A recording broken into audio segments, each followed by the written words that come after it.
வருஷத்துக்கு முன்னாடிலேருந்தே நம்ம குங்குமம் யூஸ் பண்ணிட்டு இருக்கோம்.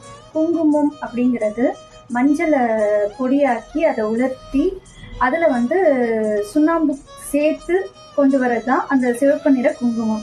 அந்த குங்குமம் சுபம், செழிப்பு இவற்றோட அடையாளமாக இருக்குது. இந்த குங்குமத்தை நம்ம பூஜையில் எல்லா இடங்கள்லையும் பயன்படுத்துகிறோம். குங்குமம் இல்லாத பூஜையே இல்லை அப்படிங்கிற மாதிரி தான் நம்ம பயன்படுத்திட்டு வரோம்.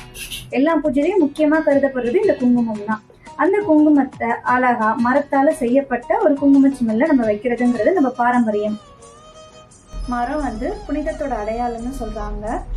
அப்படிப்பட்ட மரத்தில் ரொம்ப அழகான நம்ம ஊர் கைவினை கலைஞர்களால் செதுக்கப்பட்ட குங்கும சிமிழ்.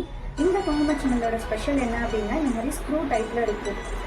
மர டைப்பில் இருக்கிறதுனால கீழே விழுந்தாலும் குங்குமம் கொட்டாது, உங்களுக்கு லைஃப் லாங் இருக்கும்.